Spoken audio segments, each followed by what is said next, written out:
চিকিৎসক ওষুধ বিতরণের রসিদ দিলেও সরবরাহ নেই বলে ঢাকা মেডিকেল কলেজ হাসপাতালের ফার্মেসি থেকে ফিরিয়ে দেওয়া হয় রোগীদের। এমন অভিযোগ বেশিরভাগ রোগীর। তবে এটিএন নিউজের ক্যামেরা দেখে বদলে গেল চিত্র। ঢাকা মেডিকেলের চিকিৎসা সেবায় ভোগান্তি নিয়ে আসাদ ভূঁইয়ার 4 পর্বের অনুসন্ধানী প্রতিবেদনের আজ দেখুন তৃতীয় পর্ব।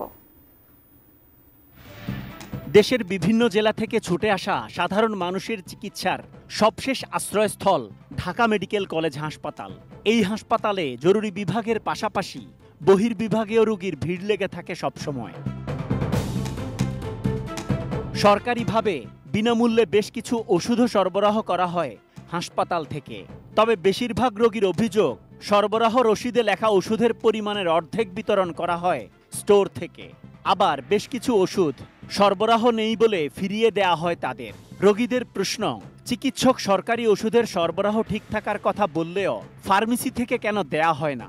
ডক্টর তো আমরা দিচ্ছে যে এটা আছে আপনি নিয়ে যান। যারা ওষুধ দেয় কর্মকর্তা তারা বলে সাপ্লাই নাই। আমরা গরিব মানুষ, অনেক দূর দূরান্ত থেকে আসি, কিন্তু ওষুধ পাই না ঠিক মতন। ডাক্তার তারা তো যায় না, শুনেই মনে করেন আপনার ওষুধগুলো দেয়, বলে কি নাই নাই এখান থেকে তো কোনো ওষুধই দেয় না, কয় বাড়িতে কিনে নিয়ে। ডিজাইন, এলিগেন্স, বিউটি, সেরা পণ্য সবার জন্য জেভিকো।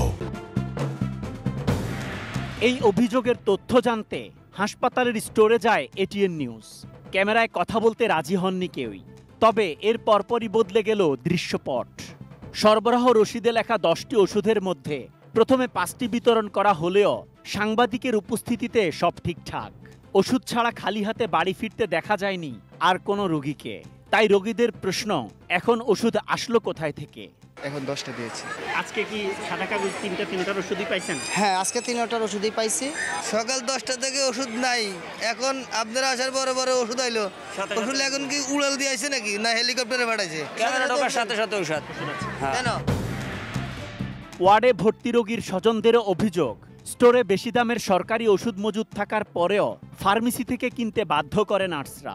নার্সে যা বলে যে সাপ্লাই আছে, উনি বলে আপনি তো পণ্ডিতি করেন কেন, এটা আপনার কাজ না, এটা আমাদের কাজ, আপনারা কিনে আনতে বলছি কিনে আনেন। তবে ওষুধ বিতরণের ত্রুটির কথা স্বীকার করে নতুন পরিকল্পনার কথা জানান হাসপাতালের পরিচালক। প্রত্যেকটা ওষুধের নাম লিখে আবার ডাক্তার সাইন করে, সেই কটাই দেওয়ার কথা। যদি না দিয়ে থাকে সেটার জন্য সেই কর্মচারী দায়ী। কমিউনিকেশন গ্যাপটা পূরণ করার জন্য আমরা একটা হোয়াটসঅ্যাপ গ্রুপ করে দিয়েছি, মানে ওষুধ প্রতিদিন জমা হবে সেই তালিকাটা যেন আমাদের ওই গ্রুপে দিয়ে দেওয়া হয়। Asad Bhuiyan, ATN news, Dhaka.